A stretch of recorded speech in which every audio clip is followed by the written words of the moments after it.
I'll just clean this shutter case up.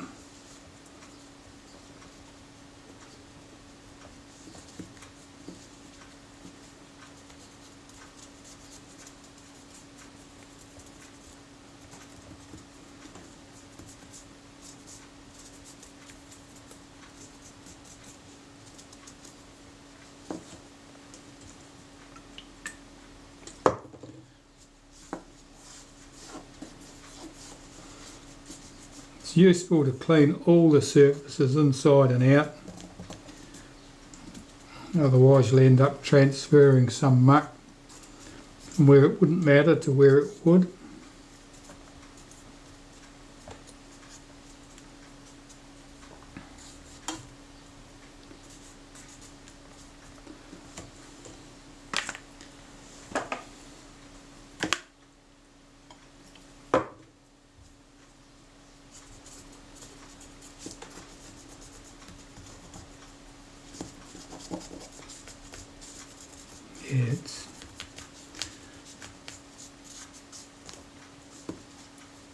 The cotton buds are coming off quite dirty, but that's just the colour of the graphite grease that was on here previously, and it hadn't been over greased. It's whoever assembled the shutter, because I don't think it's ever been serviced, whoever assembled the shutter certainly wasn't over generous with the graphite. They used quite a modest amount in appropriate places, just to be expected.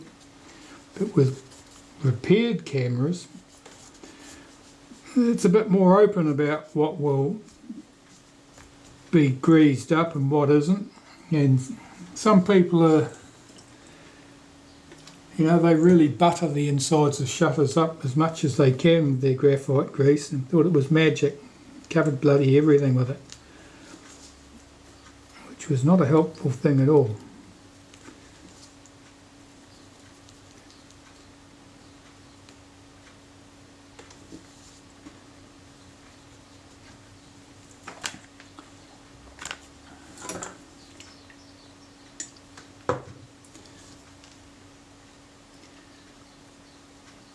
Had this shutter been oily, as I said, I'd have removed this plate and cleaned both sides of it, but it's not. So I won't. There's no point looking for trouble. Right, there's our shutter case cleaned. The mechanism plate.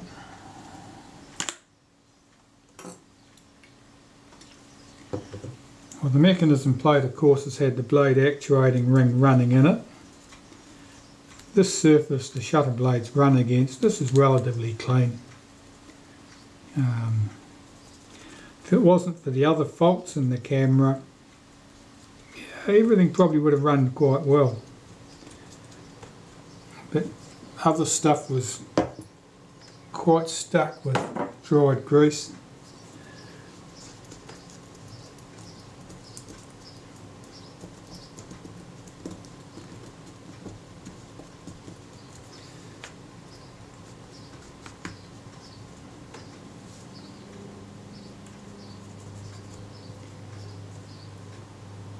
Oh, this is pretty good. Let's just check the action of that lever I was suspicious about.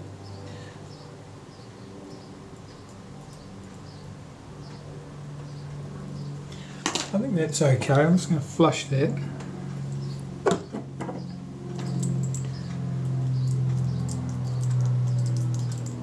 Just in case there's any oil or stuff below, underneath it. Just blow that away. When you flush things with solvent, you must blow it away afterwards. The solvent will loosen up oil or grease or anything that's in there, but if you just wait until the solvent evaporates by itself, it'll just leave the oil and grease behind, exactly where it was, or worse still, somewhere else. If you blow the solvent away while it's got all the oils and stuff dissolved in it, then the oils and stuff will also go away, and you'll have fixed the problem.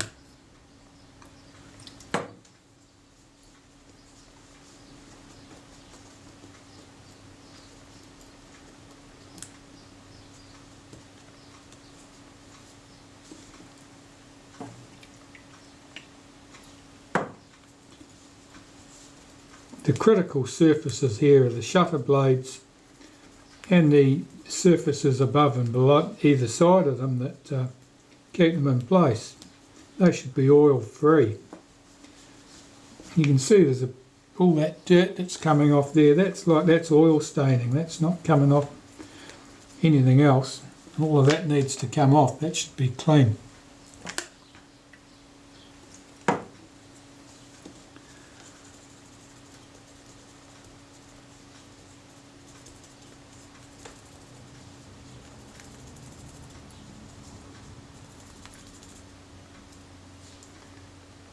That's good.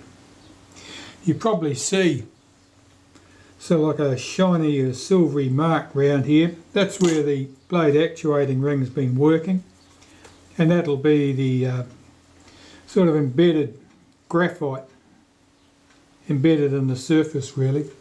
Now that will cause no harm at all. That's not oil, that's embedded graphite, I would say. And the blade actuating ring itself, this ring is some sort of spring steel. It's actually split. There's a section here with a catch on it which is sprung loaded,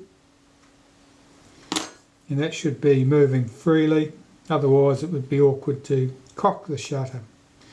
The main cam comes back over here and latches it behind that point, and because that pushes down out of the way, it means that the cam doesn't have to do some magic trick like lift up above the cam. It just pushes over the top of it, pushes it down as it passes over. You can see the colour here, that's sort of an oil stained colour, so it's slightly yellow or brown, and the black part here, or the dark grey part, that was the graphite component.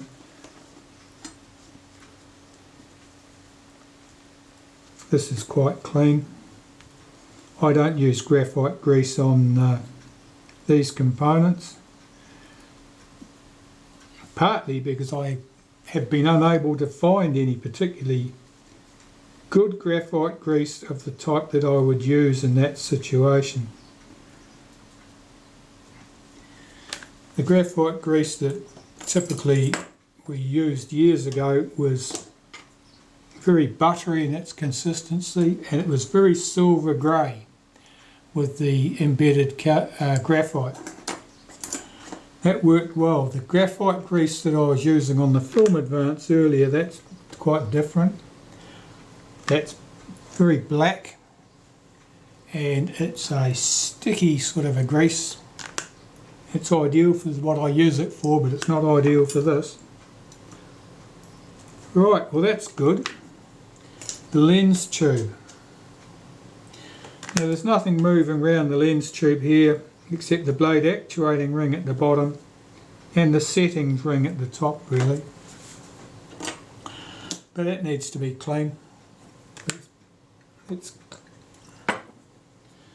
the inside surface, there's nothing to be seen there. The lens actually comes back into that tube.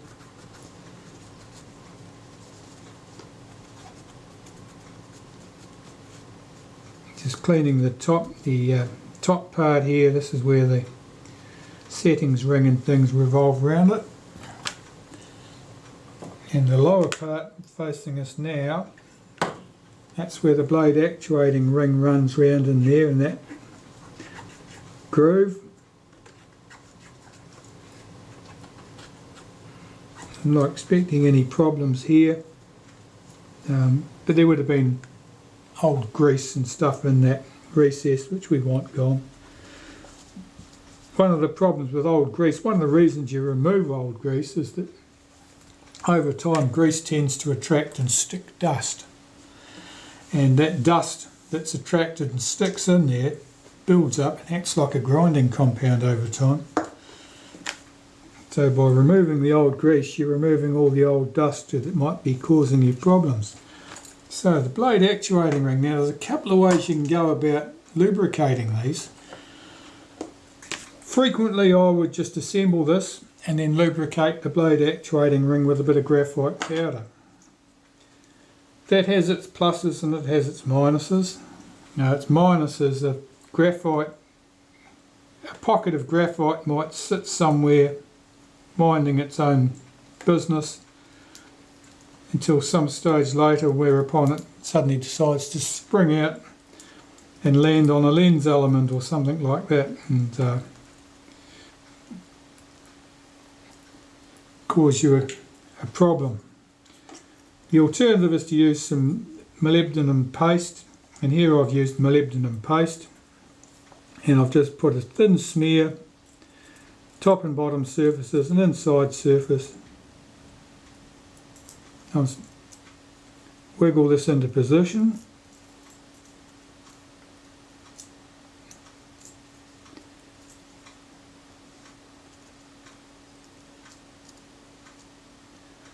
Making sure nothing's trapped underneath it.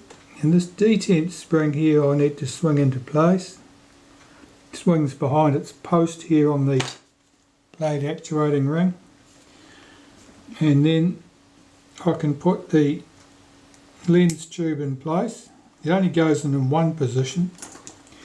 One of the three posts here has got the side chewed away so that it can fit against that pin there that holds the main drive spring lever in place. I'll find the three screws I need to do this job. Of course, if you were doing this job you'd be more careful than this and you'd have them sorted so you knew exactly where everything came from. I didn't, I've just thrown everything in a heap.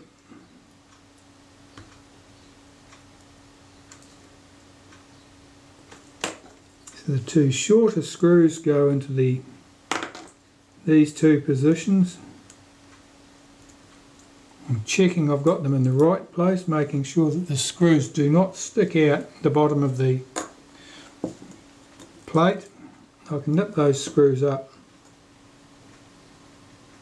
The third screw in the bracket I'm not putting on at this time because you can't get the main drive cam on easily with that one in place. I'm just checking the action of this, and previously that was quite stiff.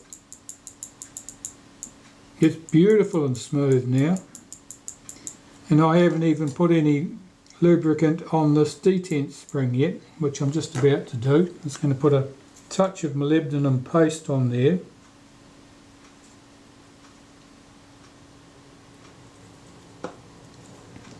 So that certainly was a problem there, even though I sort of thought that shutter worked fairly well. I had identified that this was a little bit stiffer than it should be and cleaned. It's just wonderful now, this moves beautifully. Right, well that's that. I don't need to do any more to that.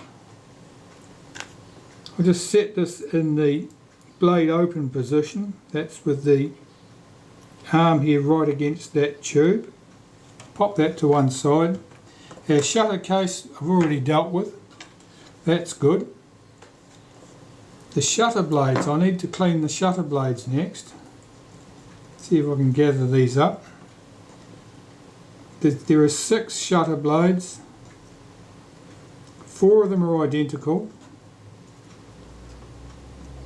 and the other 2 are odd in their various ways. I'm having trouble picking these up because I can't get my tweezers underneath them on this mat. That's better.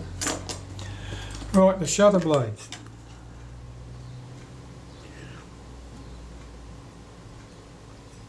Blade 1,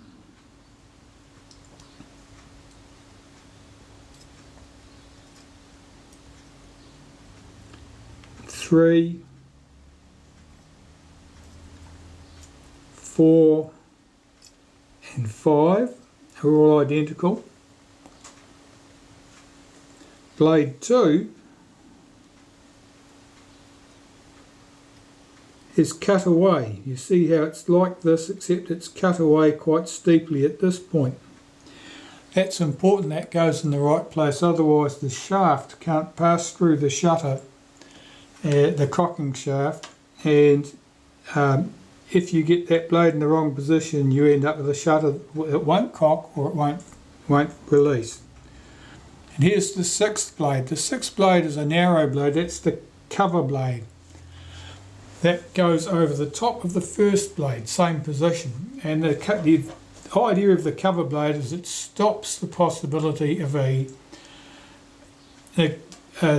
beam of light striking the shutter at a fairly acute angle and passing through between the blades.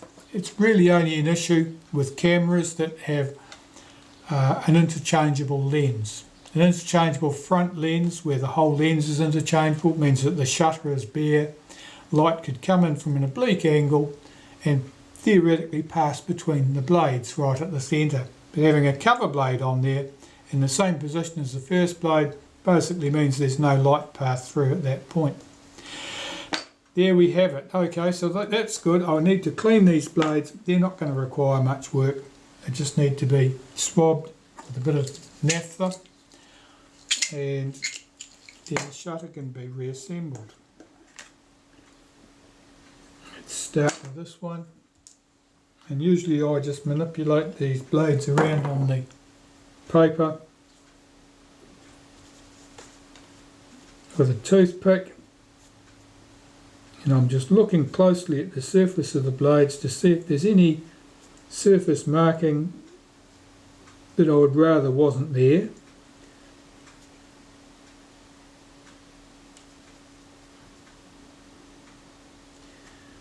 I can certainly see a mark on that blade where it overlapped with another blade, but I don't think that's a serious thing.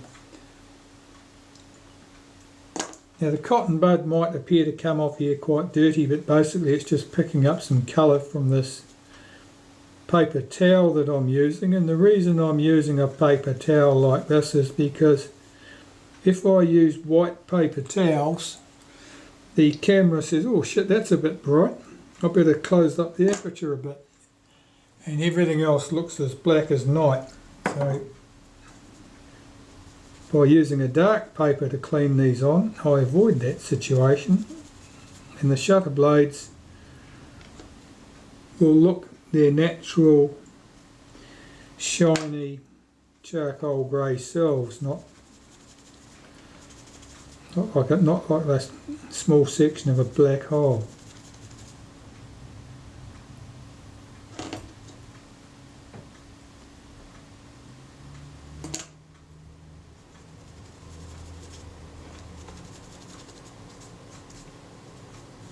Now interestingly, the end of the blade here at this point shows a slight distortion, a slight dent. Now I would say that was from assembly. That when the shutter was assembled, the blade wasn't sitting quite in the correct position when they put the shutter case over it, and it's popped into position okay, but only after sort of distorting something slightly. I don't think that's a serious issue. I don't imagine that would cause me any grief. I don't even know whether you'd see it. There's a tiny spot right there. Reflects slightly differently and shows me that that surface is not quite flat.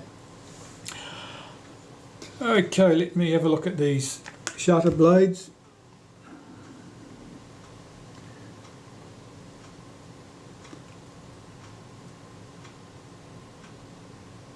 Number 2, 1, 2, 3, 4, 5, 6, that should be okay.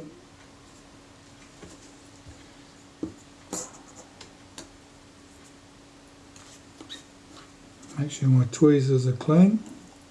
Number 1 blade starts here. Here. Number 2 there.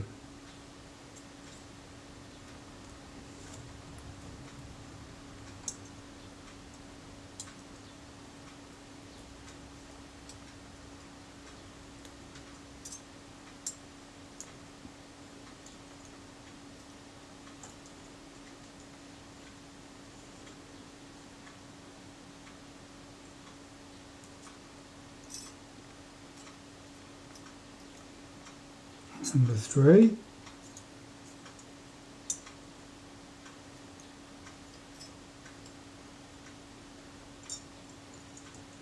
number 4,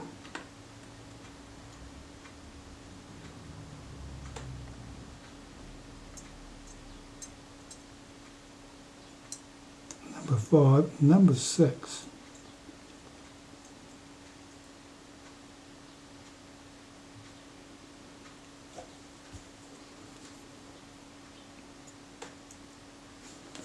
Okay, that's all our blades assembled on the mechanism plate. I'll just shift this lever over very slightly to bring the edges of the blades in from the edge so that I don't disturb them when I'm putting the case over the top. And I'm holding this by the lens tube on the inside, lining this up.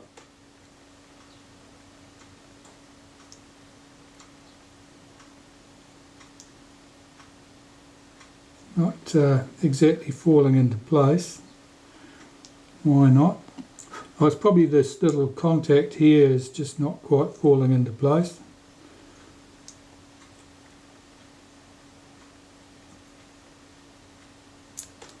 That's better.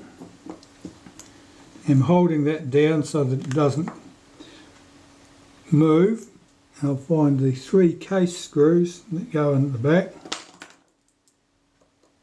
Just run them up very lightly. If a shutter blade was displaced accidentally when you were putting the case over the top, it would be trapped between its pivot pins and the case. If you do the screws up tight, it will damage it. So always check that the blades open and close correctly before tightening the screws up.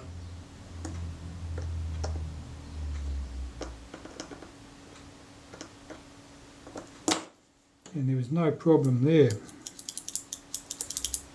That's very good. This should be a very good shutter once it's all reassembled, given that the main drive spring is in excellent condition. This should work like a new camera, because everything else is very good. Let's get these springs in place.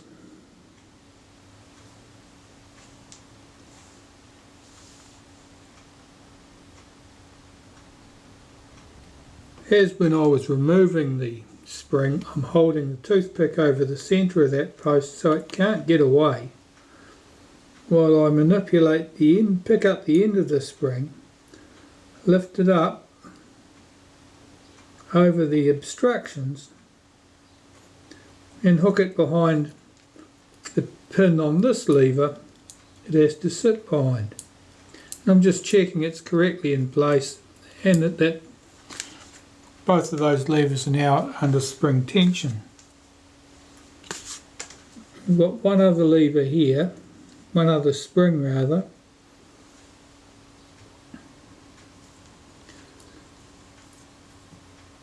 This is the return spring for the B lever and has to sit over a groove on that post and bring the end out past there where I can get at it. And the B lever can go on there. And the B lever's job, of course, is to hold the shutter blades open if you've set the shutter speed to B while your finger is on the shutter release button. I'll just pull that tab back, open that shutter up, if it'll do it for me. This will allow the B lever to drop into the blade open position.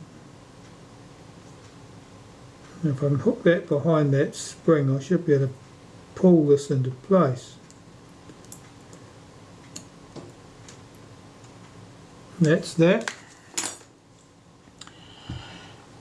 Now I've got that spring on the screw post, and I have to really load that up on this, jam it on this screwdriver, because this is a not an easy thing to get in place.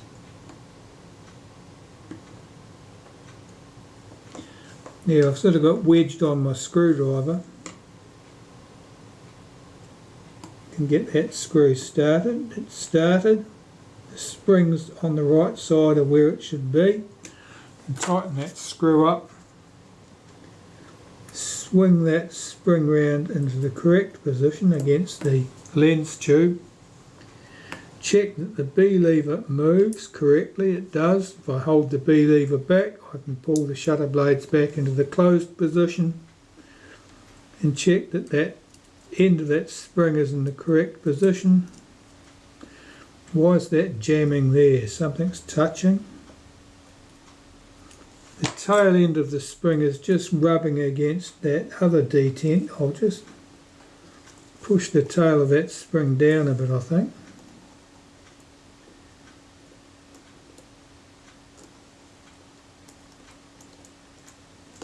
Something's catching. Yeah, that's exactly what it is. I'll just push the tail of that spring down slightly. It should stop doing that. That's better. Now that's freed up, that's correct. Alright, so the springs are in place, they're all doing their correct job. And I can move to other things. And one of those will be to install this lever. Of course that's held in with 3 countersunk head screws. They're the same size screw in this case as held the shutter mechanism plate to the case. In some other shutters there'll be different shaped heads there. Right, to this. First of all I need to clean these components just to remove any old grease or dirt. There's not an awful lot coming off here.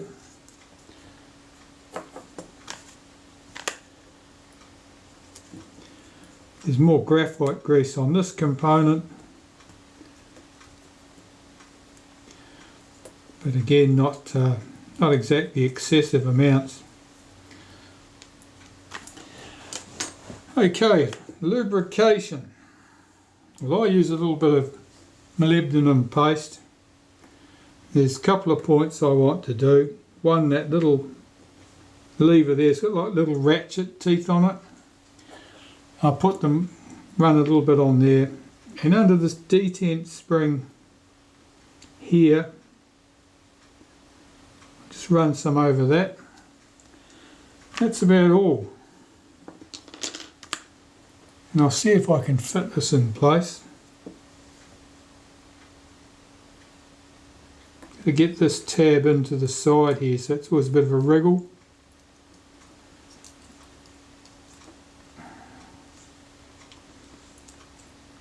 Have I got it in the right place? No, it'd help if I start in the right place. And this post needs to come up behind that spring so that the spring will tension it. That's all in place. Pop this up on the block. This piece only goes on in one direction because it's got a slot in it that pin can go through, and pull this lever back so that it can drop into position, otherwise it will sit up and jam things. So make sure you pull back this lever to allow it to drop into the notch on the setting lever. There's 3 screws. Just run them in lightly. When they're all in position, you can tighten them up.